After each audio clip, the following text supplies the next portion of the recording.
In the quiet coastal town of Fairhaven, life unfolded like clockwork, routine, familiar, uneventful. At the center of it all was Dr. William Hartley, the town's only physician and a man loved by all. For over 30 years, he healed not just bodies, but hearts. People trusted him with their lives, literally. But when journalist Emma Reed received a series of anonymous emails suggesting that patients visiting Dr. Hartley's clinic after hours were never seen again, she couldn't ignore it. At first, the claims seemed outrageous, but when Emma started digging, she found missing persons reports, quietly closed without resolution. She began watching the clinic. Most nights, it sat in darkness, but on Thursdays, a single light burned deep into the night. One evening, she caught it on camera, a nervous man entering through the back door. He never came out. Now, Emma knew something was wrong, and the truth hiding behind Dr. Hartley's smile was about to shake Fairhaven to its core. Mark Reynolds wasn't like the others. New in town, quiet, always watching. When he entered St. Peter's Church was late one night. Sarah and David were already watching. He stayed longer than usual. Then, he vanished. Days passed. Whispers turned into worry. His friend Michael, desperate for answers, told the police Mark had planned to meet someone important, someone connected to Father Jonathan. Detective Lisa Harper took the case, a seasoned investigator. She quickly found holes in the story. Surveillance footage showed Mark going in, but never leaving. Sarah and David pressed on, discovering that Mark had a history. He was a journalist investigating church corruption. The pieces began to align. Someone was hiding something. Witnesses grew silent. Footage was tampered with, and behind it all stood a priest no one dared to question until now. As the town held its breath over Mark Reynolds' disappearance, Detective Lisa Harper dug deeper. Surveillance footage showed deliberate tampering, static at key moments, frames erased. Technical experts confirmed it. Someone wanted Mark's exit from the church erased from history. Suspicion narrowed. Whoever did this had access and something to protect. Meanwhile, journalists Sarah and David uncovered disturbing patterns in Father Jonathan's past. Scandals at former parishes, mysterious deaths, quiet relocations. No direct evidence, but chilling connections. They learned Mark had been researching these same cases just before he vanished. The pieces were aligning. Then came more. Untraceable church funds, whispers of blackmail, and ex-parishioners revealing how Jonathan used fear to control.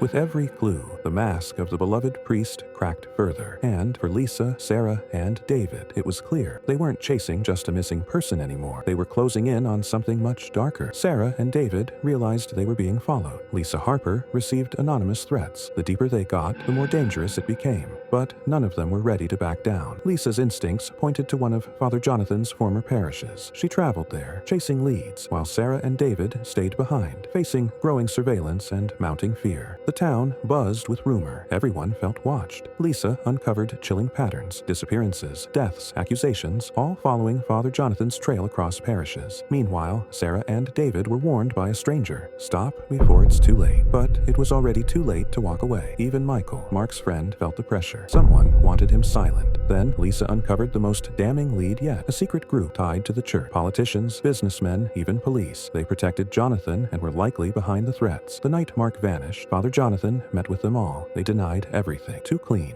too rehearsed. Lisa, Sarah, and David now knew. They weren't just uncovering a crime. They were unraveling a conspiracy. Lisa felt the truth was within reach, but so was danger. She met Sarah and David at a safe house, revealing letters and documents tying Father Jonathan to shady finances. Shocked, they realized this wasn't just about Mark Reynolds. It was a citywide criminal network masked by charity and reputation, protecting its secrets through bribes, threats, and silence. Mark had uncovered too much. A letter he left behind hinted he was ready to go public, but someone got to him first. Lisa tracked down Thomas, a former parish insider. He confirmed Mark saw something he shouldn't have and never left the church alive. Then came the call. A witness saw Father Jonathan and two men carrying a body from the church that night. It was time. The truth was clear. Mark was silenced, and Father Jonathan had blood on his hands. Lisa prepared the case for major crimes. Sarah and David drafted the article that could shake the entire city. They knew publishing it meant risking everything, but they also knew truth is the only way forward. The morning after the article dropped, silence blanketed the town, tense, expectant. Sarah and David's expose hit the stands, packed with damning evidence, documents, photos, witness statements, all pointing to Father Jonathan's deep ties to a criminal network. The fallout was instant. moment, shock swept through the town and beyond. Lisa Harper moved fast. She led raids on St. Peter's Church and Father Jonathan's home. Inside, they found what they needed: handwritten notes, confessions, even names of accomplices. It was over. During morning mass, Father Jonathan was arrested in front of his stunned congregation, his mask of holiness shattered. The news exploded statewide. More arrests followed. Officials, businessmen, names long shielded by the church's shadow. But for Lisa, Sarah, and David, the victory was bittersweet. They'd taken down giants, but made enemies just as powerful. Months later, they met again at the same quiet cafe. Wiser, scarred, united. They knew the truth had a cost, but they'd pay it again, because now the city had a chance to heal. In the end, the truth came to light, but not without cost. Detective Lisa Harper and journalists Sarah Miller and David Thompson had exposed a darkness that ran deeper than they imagined. Their investigation shattered lives, brought justice, and changed a town forever. But they knew their own lives would never be the same. Lisa faced backlash from within the force. Sarah and David received threats, lost allies, and gained powerful enemies. Yet none of them regretted a single step, because the truth mattered, justice mattered, and they had done what few dared to do. They stood up when others stayed silent. It wasn't just a story, it was a reckoning, and though the scars remained, so did something greater: the knowledge that they had made a difference, that truth, even in the darkest places, still has the power to shine.